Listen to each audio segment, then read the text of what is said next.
Go to now, ye rich men, weep and howl for your miseries that shall come upon you. Your riches are corrupted, and your garments are moth-eaten.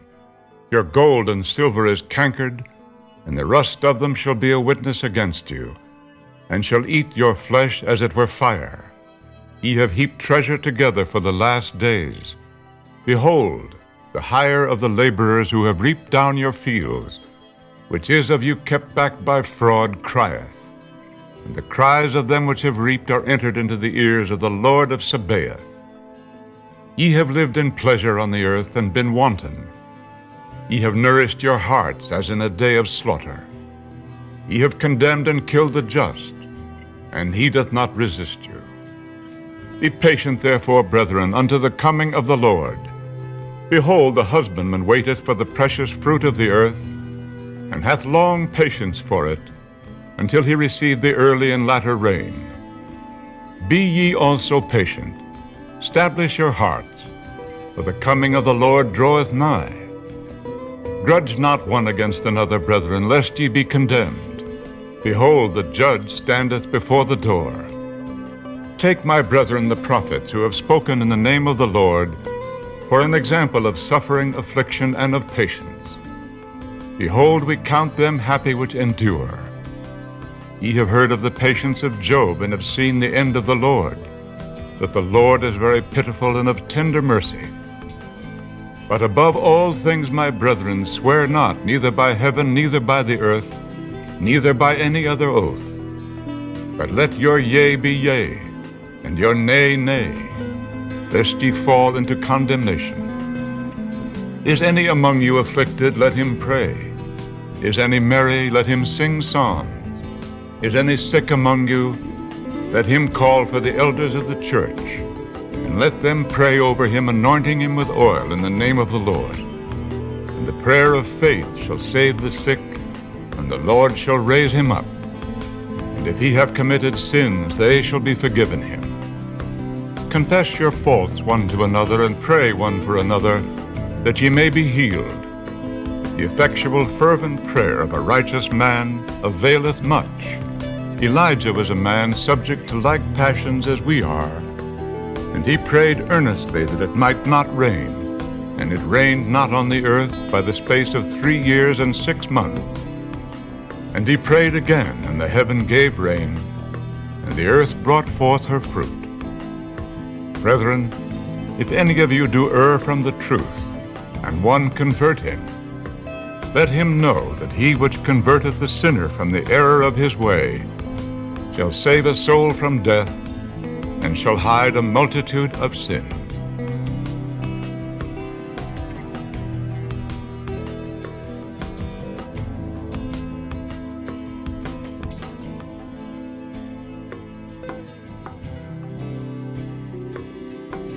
Hello, YouTube. Hello, everybody. Today is Thursday, May 23rd, 2019, and I am gathered here with Jörg Glissman in Belgium for another very interesting reading of this book called The Divine Program of the World's History.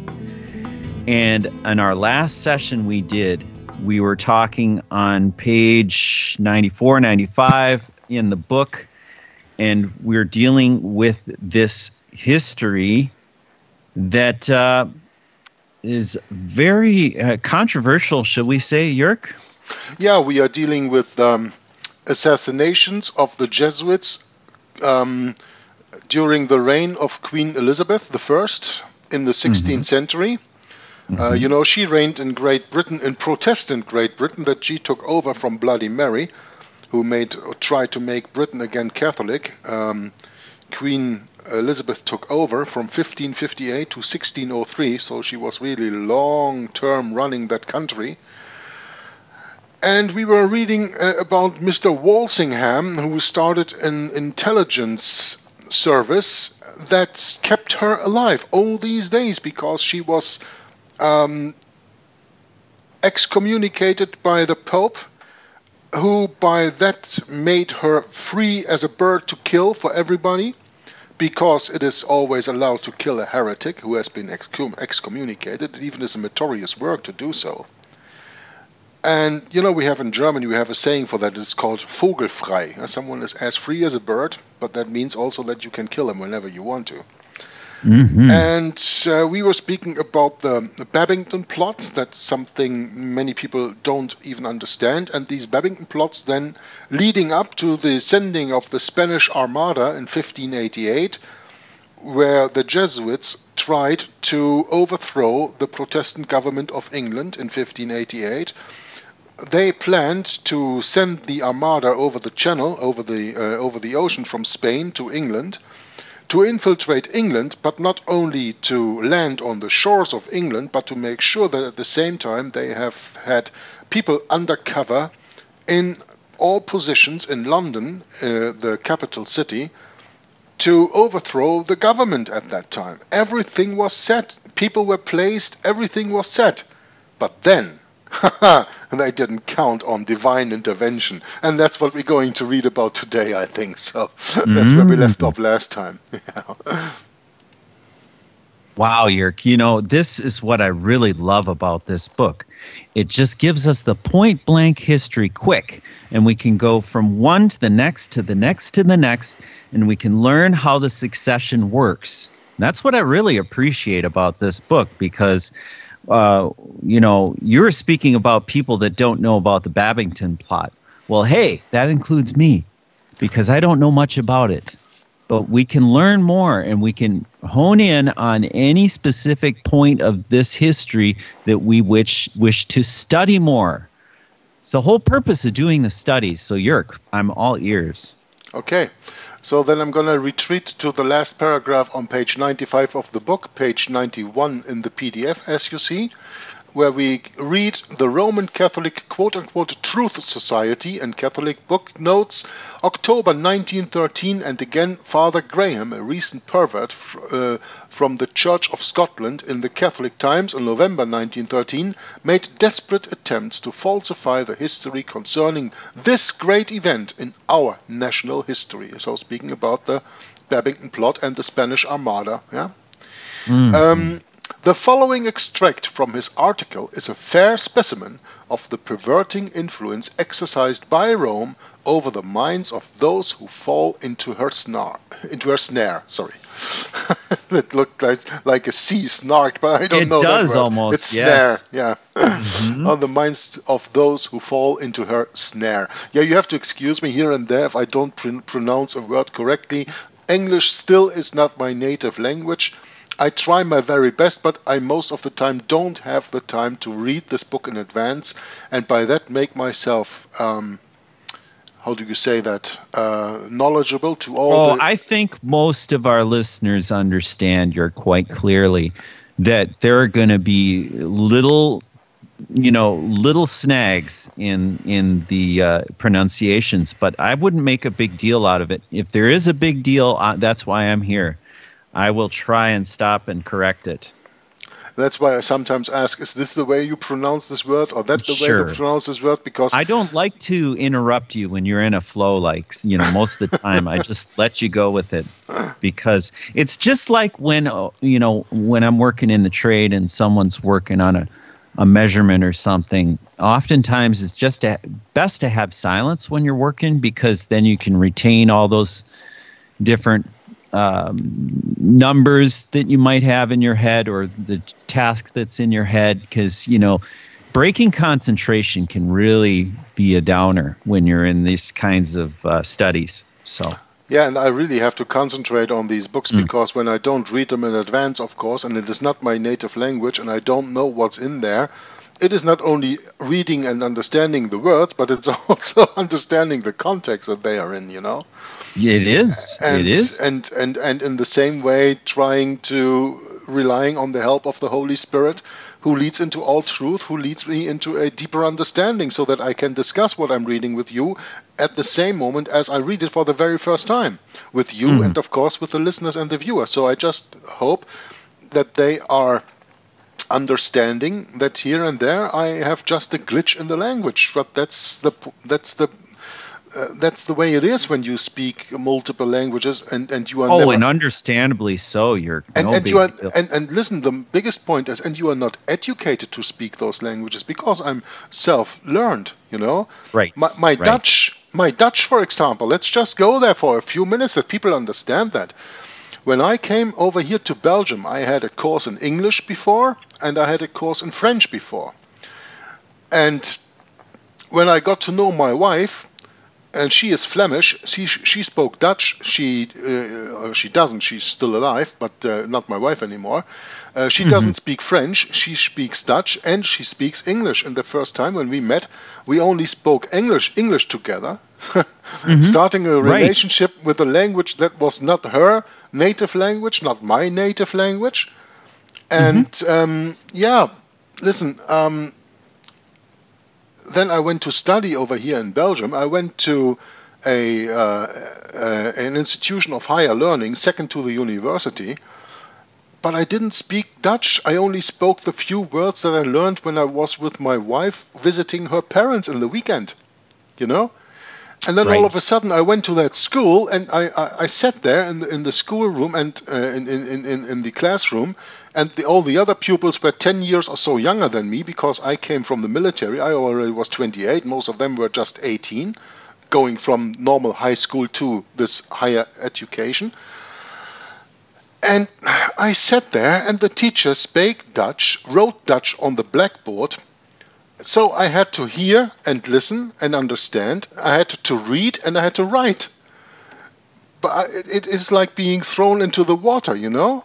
You just got to learn to swim. But this is the way that I learned my Dutch. I never had a course in Dutch or something. I was never trained in that language. It's self-learned, more or less. And with English, it's more or less the same. Even though I had a few years of English in school, I was never very good at. Even though I had this course then, but my English started to flourish a little bit better when I spoke English with my wife at that time. Oh, I bet. And absolutely right. But then after a while, we spoke German and we spoke Dutch. So we spoke 3 languages, actually, in our marriage. And when the marriage was done, I lived on my own here, and I was only speaking Dutch. And then in 2012, my mother came to live with me, before, you know, the circumstances. Oh, and yeah. Since then, of course, I speak a lot of German here in home anymore. So I finally rediscover my native language. I speak Dutch with my clients and everything outside of the apartment here. And I just have English actually over Skype with you guys by reading and doing all that. And this is how I learned this language. Yeah, that's right. That's great. This is how I learned this language. So maybe when people know this, they can understand why I have here and there a lack of capacity, a lack of vocabulary, and a lack of understanding of the language. But for the most part, it is, how do they say that? Self-learned, you know, with watching. Oh, yeah. With watching all these videos on 9/11 that I started on the end of 2010. That's how I got into English, you know? It's very similar to being a musician, because a musician, you're not really learning a language. You're learning different notes and how to harmonize with different, there's a lot to learn in the realm of music. It's a different realm, of course, but it's a lot like communication in the sense that if you hit the wrong note, it doesn't sound too good. People don't like it.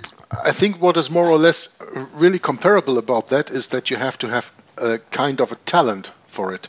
Yes, if you don't have any talent for music, you will never play an instrument correctly or make the connections and see. The same can be said for language. And the same is being said with language. Communication and listening, having the ability to listen and to want to be able to make things work, to want to be able to make a connection with someone across the Atlantic like we're doing. And it's you have to be able to be patient and to be willing to make mistakes. And I'm sure this is how it works. This is why Jörg and I are able to maintain a good friendship is because we're willing to make mistakes. We're not always perfect. No, we're not. And sometimes, you know, I have this, like when I try to speak French. I'm not very good in French, you know. But Ooh, when I heard about that, Jörg. In French, they have all these different... in French, in the language, different dialects. In France, that's quite okay. And in Dutch, that's even worse. But it's very complicated in France, I hear, because of the different, what do you say? The pronunciation of the words? Yes. Yeah, I don't know. I lived for a time when I was rules, grammatical rules. That's something else. The French have a lot of grammatical rules, but they have more exceptions to the rules than follow the rules. That's what I was trying to say. Thank you. But different dialects, no, that's not so bad. The problem is that the French speak very fast, and because they speak so fast, they combine these words. Sometimes they speak 3 words, but it sounds like one, and that is very confusing when you're not used to it. And when I was living for a fortnight or something, when I was on a holiday there in the south of France, on the border of Spain in Catalonia, Catalonic France it is called. You know, you have the Catalans in Spain. Yeah, that is the region around Barcelona. Like you have in the north, you have the Basques, the place where Inigo de Loyola came from. But in the south, you have the Catalanic area, and the Catalanic area does spread as well in France as in Spain. And there in France, they speak Catalonian. So that is a language that is in basic, it is French, but it has a completely different pronunciation, and to me it seemed even easier to understand that, but you have to concentrate, very, very much concentrate on that. It is not like when you compare a Texan to a New Yorker. Of course, you can always hear when someone comes from Texas, you know. But he is very well audible. And that is something that you don't have in many other languages. And the problem in France is, or in French, and the language is that they very often speak a word and that are actually 2 or 3 words, because in France it is normally to bind words together. For example, when I want to say the hotel, in France it is le, that is the article, the, and hotel, but the French do not pronunciate the H when it is in the beginning of a word. So hotel becomes hotel, and because the le hotel doesn't work, so they put L apostrophe and then hotel, and they speak l'hotel. So this is only one example. I heard a sentence one, for example, let's go to the cinema. Easy in English, right? Let's go to the cinema. Yep. Okay, what do you make of allo cinema? Yeah, that's the same in French. Aller au cinéma. Aller means go, let's go. Yeah, that is the demanding form. Aller, A-L-L-E-Z behind, because that's the commanding form. Au cinéma. Au is 2 words. A, le. A means to, le, the.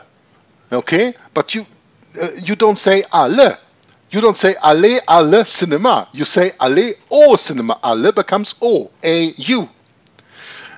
And cinema is cinema. Okay? So it is aller au cinéma, and they speak that sometimes so fast it's allo cinema, like hello cinema. Right. You know? Right. And when you are not used to that, you don't get it, you don't understand it. And that's very difficult. But the only thing I wanted to say is when I speak with French people and they laugh about my French response, and I say, okay, let's speak English, let's speak German, let's speak Dutch. How good are you at that? Huh? At least I try to speak your language. Huh? Right. Exactly right. Yes. And, you know, I just can't imagine being in those shoes. It's just, that's a European thing. And, you know, I just haven't been to Europe enough to really know how to wear those shoes, how to try to speak other languages. It's just something that's not happening in Minnesota. No, you can go 500 miles either north or south or east or west, and you will still be in a realm that speaks the same language, right? Well, ironically, where my mother grew up, they actually would speak Norwegian in the streets. Oh, yeah. Because there are a lot of people from Norway in that area. And of course, my mother's half Norwegian, half, or I don't know if it's half or third or whatever. I'm just a huge hodgepodge of European descent. But, we're all blood, aren't we? I mean, that's what the Bible says. So we're all one blood even. We are one blood, and we might come from European nations. We might come from South American nations. However it is, we are all one blood. And, God did not joke around when he made us, So it's very clear. It's just man that likes to screw it up. That's right. So we just love to screw it up. Let's go to the book. We have had a long introduction now, so... Yeah, no problem. Let me repeat this last sentence because this is important, because after this, of course, comes a quote. A quote from the quote-unquote Roman Truth Society and Catholic Book Notes, October 1913, and again, Father Graham, a recent pervert from the Church of Scotland, in the Catholic Times in November 1913, they both made desperate attempts to falsify the history concerning this Babington and Spanish Armada great event in our, speak of the English, national history. The following extract from his article is a fair specimen of the perverting influence exercised by Rome over the minds of those who fall into her snare. So, this is the article. The Spanish Armada, myth of a religious war. Yeah, already the word myth used with the Spanish Armada here is a denial of historical proven facts. Yeah, good point. By Father Graham, M.A., Motherwell, Catholic Times, November 28, 1913. Here's what he wrote. I suppose most of us who have reared in Protestantism were taught to believe that the Armada was a religious undertaking with the object of smashing Elizabeth and of making England Catholic again. And, implicitly or explicitly, we thanked God that the kingdom had been saved from the horrors of popery and the Inquisition. Froude and Kingsley and writers of that kind have helped to keep alive this idea. Unquote. Fancy a man who has been educated by the Church of Scotland, a Protestant Presbyterian church, remind you, writing such an article as the foregoing. It demonstrates how the Church of Rome can paralyze the conscience of an educated man and make him believe that a lie is truth and the truth a lie. How often, Bret, doesn't that happen in our life? That you are so sure of what you are saying, that you are so sure that I am talking the truth here, and everybody goes against you and makes you doubt. Yeah, there's a lot of that. I can testify to that, all right. I've done it myself in the past so many times I can't even name one right now because there's too many. You know, brother, that is why it is so important, so of utmost importance, that we read and understand this book, the Holy Bible. Agreed. Because only in the Holy Bible, only in the true preserved Word of God, whether for an English native speaker, the King James Bible, or any other Bible in your own language that is translated on the same texts as the King James Version, so whether in German, in French, or Italian, or Spanish, you have all in those languages Bibles that are based on the same texts. Only when you have this true preserved Word of God and you study it and you understand it, you can be sure that what you say is the truth. Because if you do not have the Bible, if you do not have Jesus Christ to stand on, you are building on a foundation that is not very sure. you have to build on the rock and not on a pebble. That is what the Roman Catholic Church did. They actually built on a pebble. They built on the Petra, not on the Petros. Or what is it? They built on the Petros, not the Petra. The Petra is the rock. The is the rock, the foundation, and the Petros is the stone. They build on the stone. Matthew chapter 16, verse 18. I'm just reading on that little subject in the book from James Edgar Wiley of the Antichrist. I told you I'm reading in German. And he is absolutely destroying the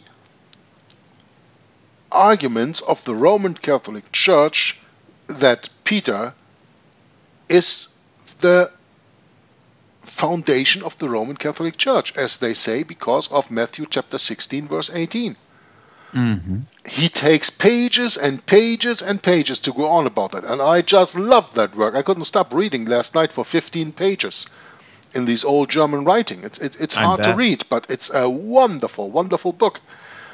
And therefore, you know that when you build your foundation on a stone, well, a stone you can take from here to there. You can replace it. But when you build on the rock, that is Jesus Christ, you cannot replace a rock that easily. You cannot do it in comparison to a stone anyway. And that's the big difference. And therefore, we have to build everything that we say on the foundation of the Word of God. And only then can we be sure when we speak with His authority, and not assumed authority, but imputed authority, then we can be sure to speak the truth, and nobody can take that surety away from us. Any comment there, brother? Yeah, I was just thinking a while back when we were doing some reading one time, Jörg, I can't remember if it was a year ago or how long ago it was, where I think I had jumped into the middle of some book, and you made a very profound comment, and you said, well, why don't you start at the beginning? And, every time I approach a new book now, and I want to jump in, I think of that. You start at the beginning, because then things find their proper place, and it makes sense. Because if you just jump into the middle of the book, it's quite confusing, actually, because you don't understand the rhythm of the method at which the author is trying to explain the topic. That's right. So that's a very large overview, in a nutshell, that, when we're studying something, especially with history, it's really, really important to understand how the author is trying to frame what he's going to say. And that's the best way I can put it right now, is that when you're reading a work, it's always best to start at the beginning instead of jumping in chapters.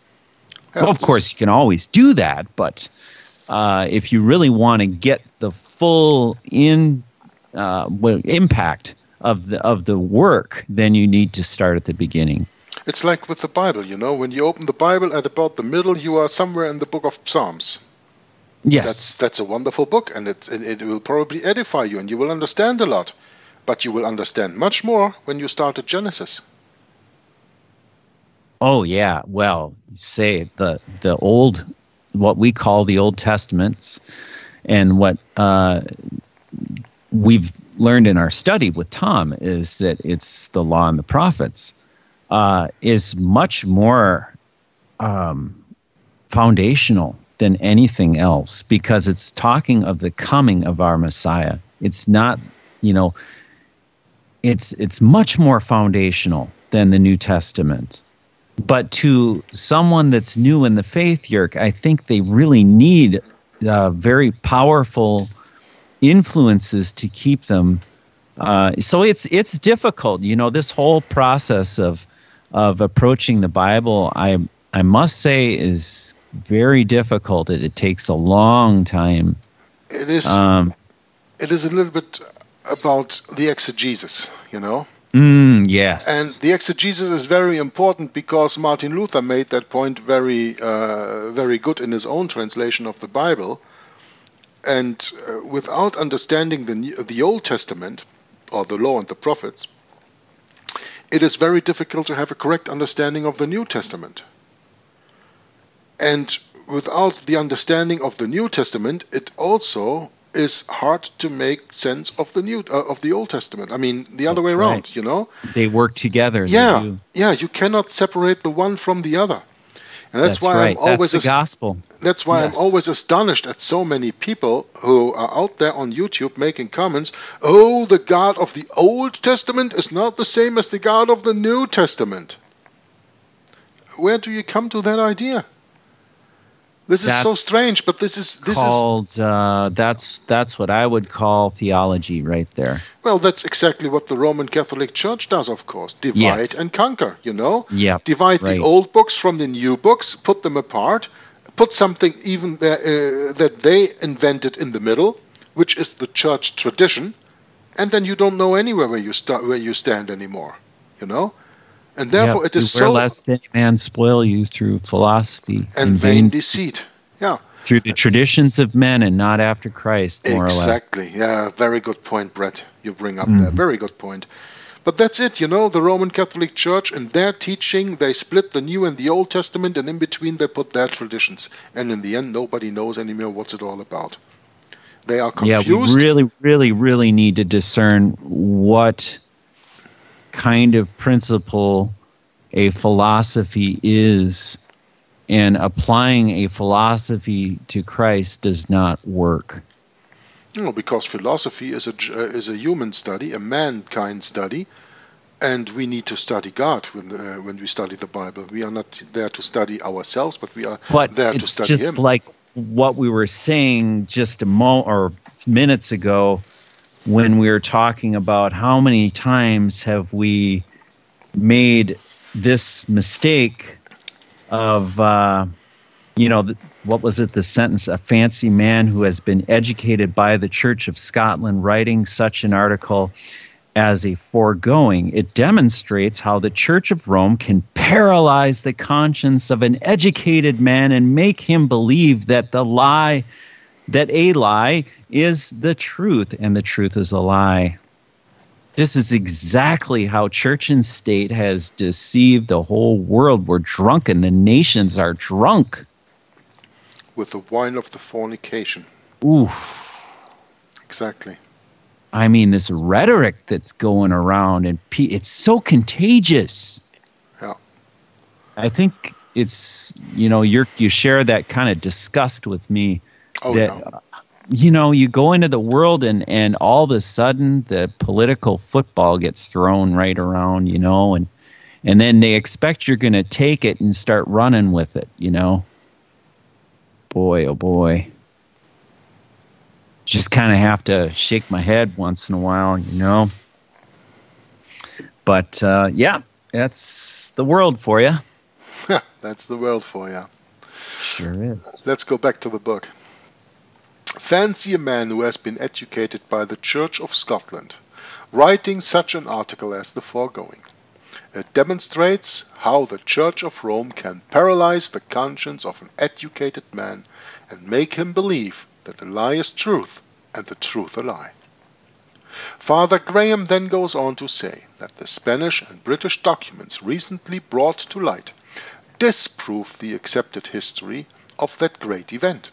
He, however, does not produce a single quotation from a single English or Spanish state document in support of his Roman Catholic version of the history of that great expedition. His whole article is comprised of nothing but assertions after the style of the Jesuits. In fact, it is the author's firm belief that the Jesuits are simply compelling Father Graham to write his article. Father Graham versus the Brompton Oratory Fathers?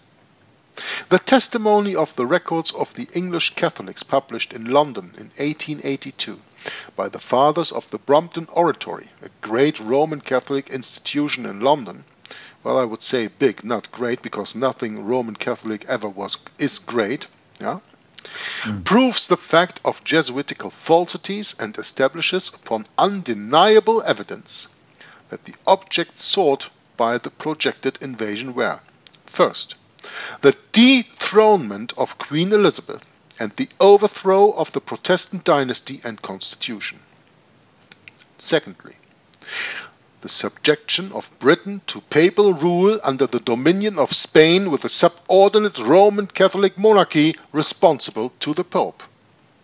And thirdly, the re-establishment in Britain of the Roman Catholic religion, the suppression of the Protestant religion, and the enforcement of the penalties of the Roman Catholic canon law against all persons who should obstinately refuse to be reconciled to the Roman Catholic faith. To be reconciled to the Roman Catholic faith, what does that mean? That you are invited to take full communion with the Church of Satan, and if you don't, they will apply convert or die. These records of the English Catholics consist of a series of letters and memorials of William, Cardinal Allen, from 1532 through 1594 AD, and the work contains letters, memoranda, dispatches, reports and other official documents which passed between the courts of Rome, Spain, France, etc. In these we have clear details of the correspondence carried on with Mary, Queen of Scots, with the Duke of Parma, and with the several English and Scottish conspirators, all of whom were engaged in promoting the intended invasion of England and inciting rebellion therein. In the plots for the assassination of Elizabeth, and in securing the re-establishment in this country of the supreme authority and jurisdiction of the Roman Pontiff. It will be seen that the fathers of the Brompton Oratory prove from the following translations of Spanish state papers, documents, and so on, that Antichrist Pope Sixtus V actually sent the Armada against England, that the Catholic quote-unquote Truth Society, quote-unquote Father Graham, and the Jesuits have deliberately attempted to falsify history by asserting that the same state papers prove the very opposite. It is a very simple matter to know which party is telling the truth. The Oratorian Fathers reprint the actual documents. The Catholic quote-unquote Truth Society, the Jesuits, and quote-unquote Father Graham do not.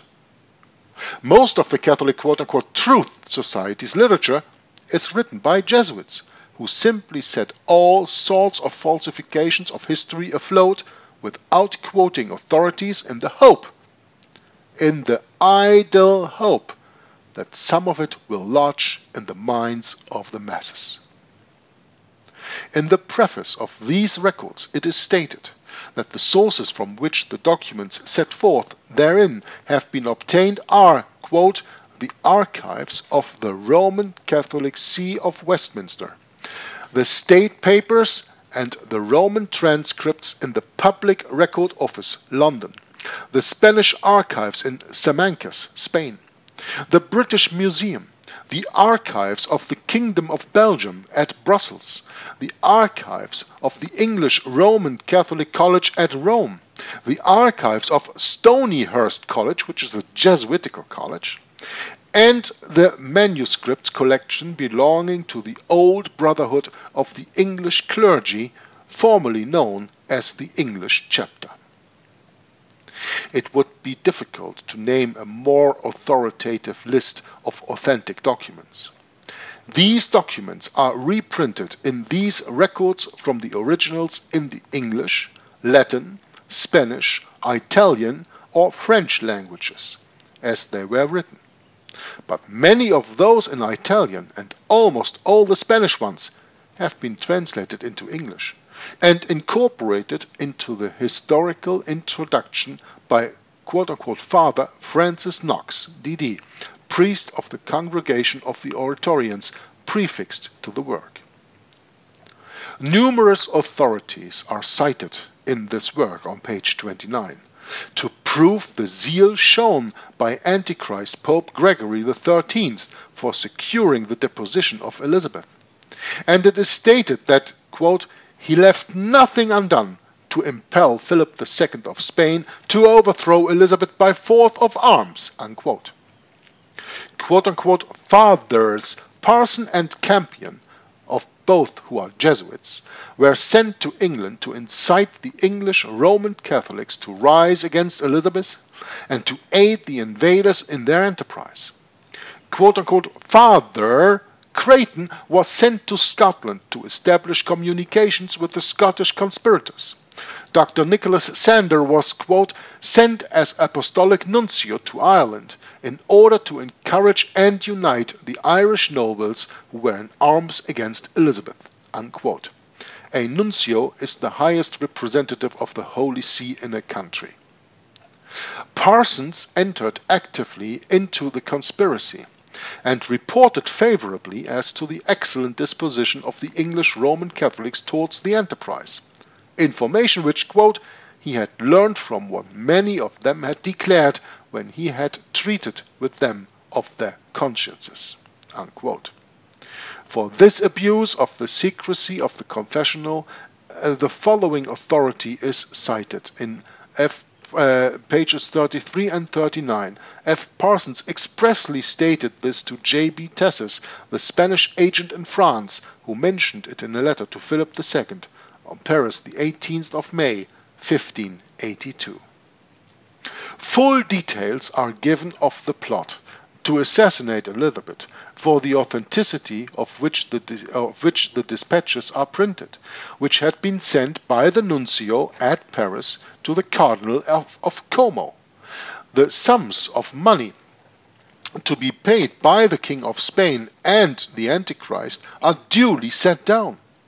And it is further stated in this introduction that, quote, the Archbishop of Glasgow, the nuncio to the French court, himself a bishop, the Cardinal of Como, Philip II of Spain, and perhaps the Pope himself, when they were made aware of the project, did not express the slightest disapprobation of it, but spoke only of the manifest advantage it would be to religion if in some way or other the wicked women were removed by death, unquote.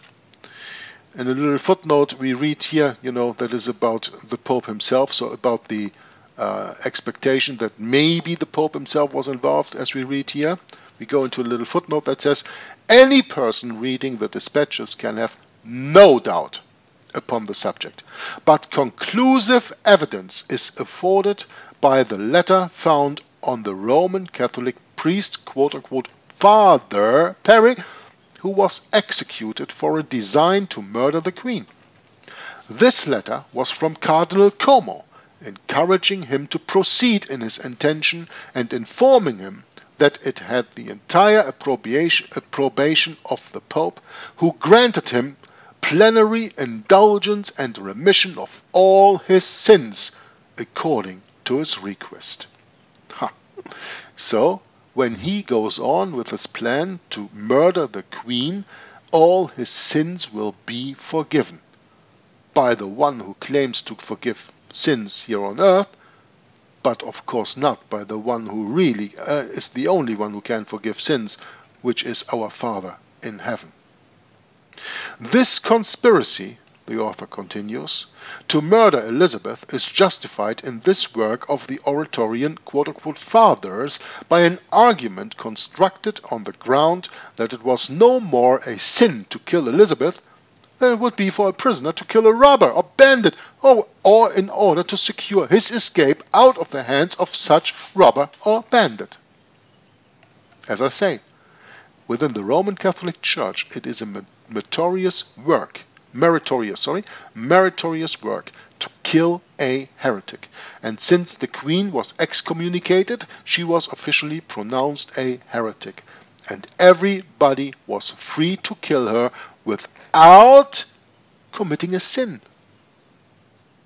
Plenary indulgence and remission of all the sins when you kill the Queen of England. Now the Pope incites Philip II of Spain to invade England. The Spanish ambassador's report, February 24th, 1586. Let me just take a sip of my tea here for a second. Please do.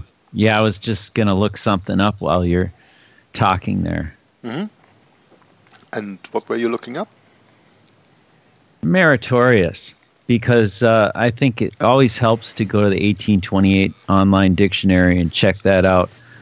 Meritorious is an adjective deserving of reward or notice, regard, fame, or happiness, or that of, or of that which shall be a suitable return for services or excellence of any kind. We applaud the meritorious services of the laborer, the soldier, and the seaman. We admire the meritorious labors of Watts. This is old English here. Doddridge and Carey and Martin. We rely for salvation on the meritorious obedience and sufferings of Christ. You know where I know the word meritorious from, brother? Go ahead.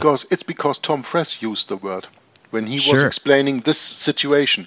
When he said, like it is written in the Bible, when Jesus Christ said, there comes a day when they throw you out of the synagogues and they will kill you and even think they do God's work. Yes. In that regard, right. Tom used the word meritorious. I never knew that word before, but I heard saying that word.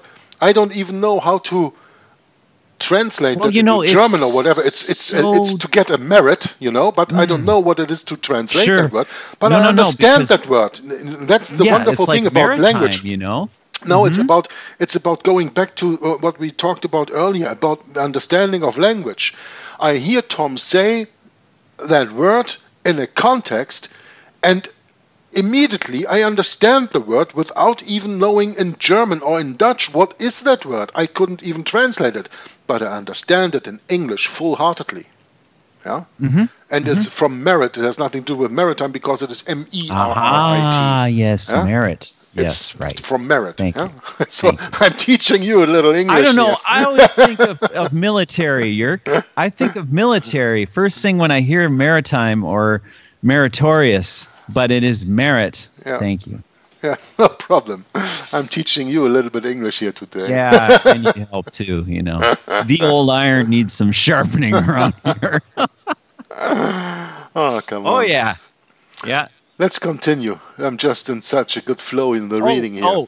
I just thought of this too. I looked up barbarous the other day just because I was, doing some other, I was really, really interested to see that perhaps that word barbarous came from people butchering the Greek language in Greece, way back in the Grecian Empire, and I just thought of you, Jörg, immediately. You were like, these butchers are ruining our language. Yeah. It's true. It's true, but when you come to America, you find out that everyone's a butcher. Because no one knows the true origin of it all, That's what's so horrible about America. It's like we've been cut off from our heritage in a sense, but we really haven't. It's just a matter of, the family being accountable for it, I guess. But anyway, we're way off tangents here. Let's get back to the book. Good. Let's go back. So the Pope incites Philip II of Spain to invade England, and the Spanish ambassador's report of February 24th, 1586. So this is about 2 years before the Spanish Armada was to hit England. Further details, the author says, are given of the correspondence carried on with Mary, Queen of Scots, and of the progress of the conspiracies for the invasion of England and dethronement of Elizabeth, which were formed with the approval of Antichrist Gregory XIII during the lifetime of that pope. Upon his death, his successor, Pope Sixtus V, took up the matter with increased vigor. The dispatches published by the Oratorians furnish overwhelming evidence showing the efforts made by this pope to incite Philip II of Spain to undertake the invasion of England, but it will be sufficient to quote the dispatch of Count Olivares, the Spanish ambassador to the Holy See, bearing date on the 24th of February 1586. And in the footnote we read, "This is copied from a transcript of the dispatch in the archives of Simancas in Spain, and the editor of the records states that, quote, for this and other valuable documents from the archives of Simancas, he is indebted to the kindness of Don Pascual de Guayangos, at whose request Don F. de Paulo Diaz, director of the archives, was so good as to cause the search to be made in the archivum of letters and other documents relating to Cardinal Allen, and to send him copies of such as could be found there." Unquote. Where did we just take off with the footnote? There. In this dispatch, sent by Olivares to Philip II of Spain, was enclosed a, quote, summary of the several points submitted by the Spanish ambassador for the consideration to the Pope, as well as a report of the reply made by the Pope to each point. Unquote. Now, Philip II's first point. The first point submitted to the Pope was, quote, although His Majesty Philip II has been at different times admonished by the predecessors of His Holiness to undertake this enterprise, he never felt so convinced of the reality of the assistance he should obtain from them as he now confidently expects it from the courage and vigor of His Holiness. Which consideration, together with the great favor with which His Holiness so reasonably regards the enterprise and the desire which His Majesty has to give him satisfaction, moves him to engage in it. Unquote. Now you can see that here politicians are talking, right? Because a normal man doesn't understand a word. The Pope's reply upon this point, the Spanish ambassador reports the Pope's remarks as follows, quote, His Holiness returns infinite thanks to God that the Pope has been the instrument of setting in motion His Majesty, to whom he gives many blessings for the zeal with which he is disposed to engage in an undertaking so worthy of the calling of the Catholic King. Unquote. Now, Philip's second point submitted was that the end and declared ground of the enterprise shall be to bring back that kingdom to the obedience of the Roman Catholic Church, and to put in possession of it the Queen of Scotland, who so well deserves it for having remained firm in the faith in the midst of such great calamities. Now, this is the very first sentence that I read that is very clear about the subject. Right, Bret? Yes. Mm-hmm. Because before, this was blah, blah, blah. Here, this was just political blah, blah, blah, they said here. Yeah. But here, sure, he really comes to the point. Now, the Pope's reply. His Holiness praises and agrees to what His Majesty here proposes. This also is clear. Philip's third point was submitted in reference to the succession to the throne of England after the death of the Queen of Scotland. The object sought by Philip was to have James set aside as being a confirmed heretic and to secure the succession in Philip's family. The Pope's reply to this point, the Pope gave a doubtful answer, saying that, quote, this was a matter for grave consideration. unquote.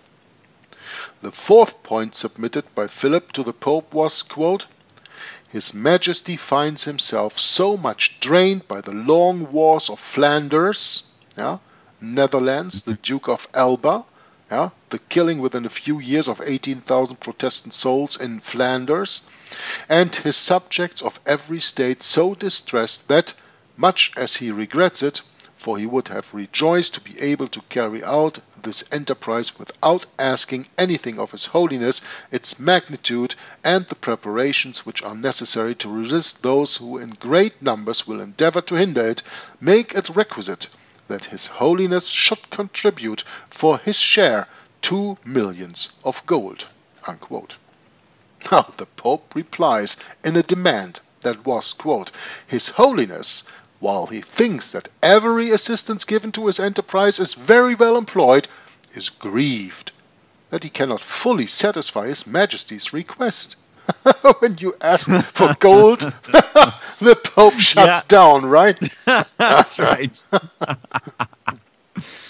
Inasmuch as he has found the pontifical treasury much exhausted, and the revenues of the Apostolic See in great part spent and pledged, hence being unable to offer the sum which he would readily contribute, and being ready to go beyond every subsidy which has been granted by his predecessors for any enterprise hitherto undertaken on behalf of the Catholic religion, he offers His Majesty, as soon as the expedition has set sail for the enterprise against England, to give 200,000 crowns, and he will give 100,000 more the moment the army has landed on the island, and yet further 100,000 more at the end of 6 months, and in like manner after another 6 months 100,000 more. And if the war lasts longer, His Holiness will continue to give each year 200,000 crowns, meaning by the continuance of the war that the person who ought to have the kingdom is not yet put in possession of it. Here we go into a little footnote that says, when the Armada had failed and the shattered hulks returned to Spain, the Pope refused to pay a single ducat. He could not be expected, he said, to pay such a sum for an Armada that had accomplished nothing and was now at the bottom of the sea. This aid, the author continues to say, will be given either in ready money or partly in ready money and partly in paid Italian soldiers, whom His Holiness would be glad to employ in this enterprise, as has been the custom in every other similar one of importance. Besides this, he will not fail to excite and animate all the Italian princes to so glorious and holy an enterprise, which, if it turns out prosperously, as with God's favor is hoped, His Holiness's intention is that the Apostolic See should recover and be effectually replaced in possessions of the revenues, rights, jurisdictions, and actions which it formerly had in that kingdom before Henry VIII apostatized from the faith. Unquote. It may be asked, why have the good fathers of Brompton Oratory been so frank and honest as to publish such damaging evidence? Because Freud already had published the evidence in 1870 with his volume 12, and the minds of scholars were familiar with it all. There was nothing new under the sun for them. They wished their old tales in the same work to carry weight, so they told these damaging truths against their own church, so that the whole work might stand together as a true record of the past. This practice has always been a favorite literary trick of the Romish scholars. In future years, the records of the English Catholics will be kept alive, but the Spanish state documents will be forgotten. To demonstrate afresh how the Jesuits today try to falsify history concerning the Armada, Here is their comment on the author's book, The Defeat of the Spanish Armada in 1913 AD. The following review was published in Roman Catholic Book Notes, October 1913.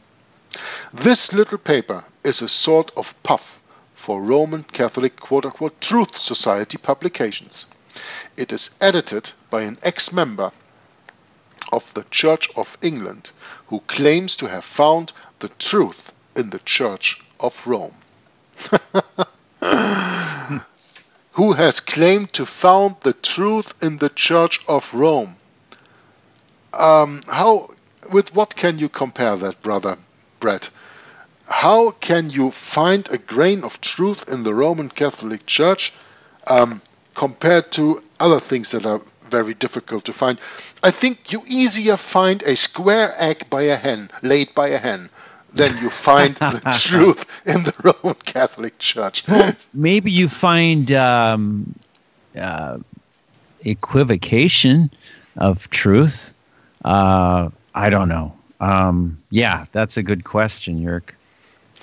But I think that this is a good moment to take a break for our next reading and to leave our readers and listeners a little bit on the verge of interest, that they want to see how the story ends, and therefore we can return next time to this wonderful book reading from Albert Close, The Divine History of the Divine Program of the World's History, where we continue next time in the probably 36th or something reading in that regard. I mean, it doesn't matter how many readings there are, but we are way above the 30s already. Right. And we are a little bit over half of the book, so a lot of stuff is still to come.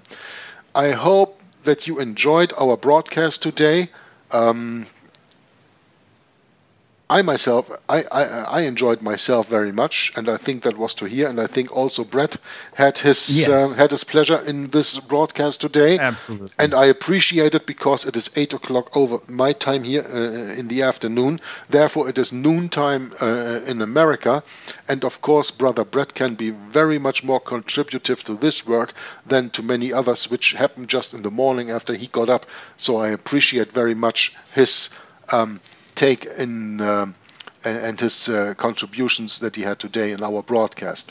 For my part, I'm going to close this down, and of course I leave the closing remarks to Brother Bret in Minnesota. Please, brother. Thanks, Jörg. Yeah, how the Jesuits falsify history today. You know, we got that on the top of the page there, and I just think of, well, you know, and that's it's interesting to know who your enemy is, you know, and really the enemy has been such a close friend, Jörg, in America, and I think in Europe too. I think we go hand in hand with this, you know, unless we somehow bump into these very interesting arguments in the Bible, and you know, you put one and one together and they don't quite make two in this modern day and age when you're looking at the history especially. So this falsification is pretty glaringly obvious something is wrong. And yeah, but the problem here is like, how do you define let's just try and define ultramontanism. You know, there's all kinds of ways to define that. And I was just using that quote from Encyclopedia Britannica 1911 on the end of the video that I just produced for Code Word Babylon number 35 right now. I was just like, wow. Almost the same number as this. Ultramontanism is like the term you can throw in the gears of any Roman Catholic mind and it will just freeze them up.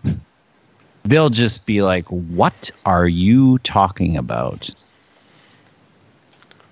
Well, at least that's my experience with it, Jörg. I don't know about you, but I know a few Roman Catholics and even ones I don't know, I meet on the street. I throw that at them every once in a while. And well, yeah, the point is, Bret, that this term ultramontanism is a term from the end of the 19th, from the 19th and beginning of the 20th century. it is not a term that is very much used anymore today. Therefore, Yes. it is out of the minds of many people. Out of context. Yeah, out of context, to even lay the context. What is he talking about? You know? Right. Right. It's the a people- historical reality. Yeah, the people do not understand with the First Vatican Council in 1870 and the No, declaration that's of the true. Pope's infallibility. Yeah. I mean, the Pope has for the Roman Catholic Church always been infallible. That's not That's the point. right. But in Right. 1870, they put it in writing in Roman Catholic canon law. Yes. And most Roman Catholics do not understand what that implies. That implies, if he is infallible, that he is the leader of all the people, like Boniface Sure. VIII said in his Bulla Unam Sanctam in 1302, when he said that it is absolutely Imperative. imperative, for every human creature to be subject to the Roman Pontiff for salvation. That's So right. I am with this bull from Pope Boniface VIII and with the declaration of infallibility of the Pope in 1870 as a Roman Catholic completely bound to the superior authority of the Pope. And another name for the superior authority is Ultramontanism.